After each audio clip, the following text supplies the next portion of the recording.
আসসালামু আলাইকুম রহমতুল্লাহ।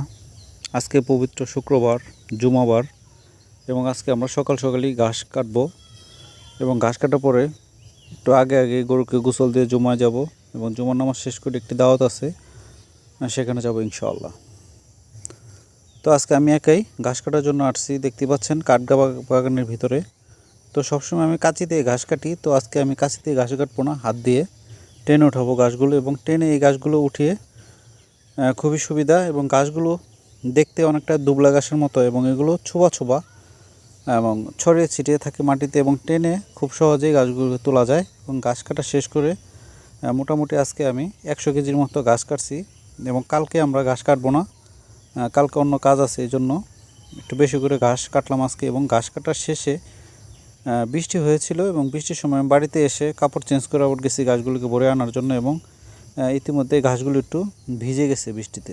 তো যাই হোক, আলহামদুলিল্লাহ ঘাসগুলোকে ভরে 3 ডুব হয়েছে, 3 ডুব ঘাস ভরে একত্রিত করে বাড়িতে নিয়ে আসতেছিলাম। এবং এর পরপরই গরুকে দুপুরে গোসল দিয়ে দানাদার খাবার দেওয়ার পরে ঘাস দিলাম ইনশাআল্লাহ। এবং বর্তমান যে সময়টা মোটামুটি আমাদের অঞ্চলে এলাকায় আশেপাশে লাম্ফি এবং খোঁড়া রোগের আবির্ভাব দেখা দিতেছে, এবং এই দুটি রোগ আসলে খুবই ডেঞ্জারাস রোগ, এবং এগুলো অনেক সময় গরুর ক্ষেত্রে, দুধের ক্ষেত্রে, গাভীর ক্ষেত্রে দুধ উৎপাদনের সমস্যা এবং মাংস উৎপাদনের ষাঁড় গরুর ক্ষেত্রে অনেকটা সমস্যা হচ্ছে, এবং নিয়মিত ভ্যাকসিন করা উচিত। আমি অবশ্য ভ্যাকসিন দেওয়া আছে দুটোটারই।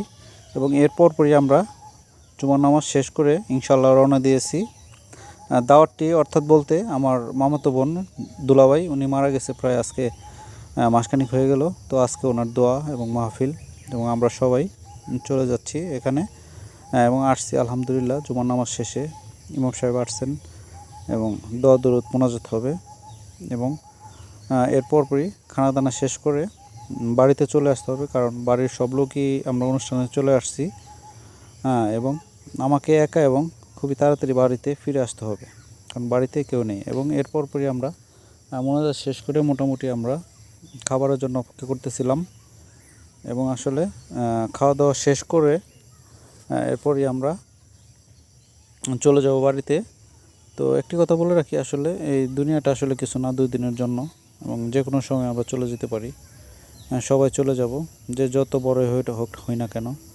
তো এই জন্য আমরা সবাই পরপারের সামানা তৈরি করার জন্য ইনশাল্লাহ নেক আমল করব। এবং যিনি মারা গেছেন আমার দুলাভাই, ওনার জন্য আসলে আপনারা সবাই দোয়া করবেন, আল্লাহ পাক যাতে ওনাকে জান্নাতের উচ্চ মাকাম দান করেন। আসসালামু আলাইকুম রহমতুল্লাহ ওয়া বারাকাতুহু।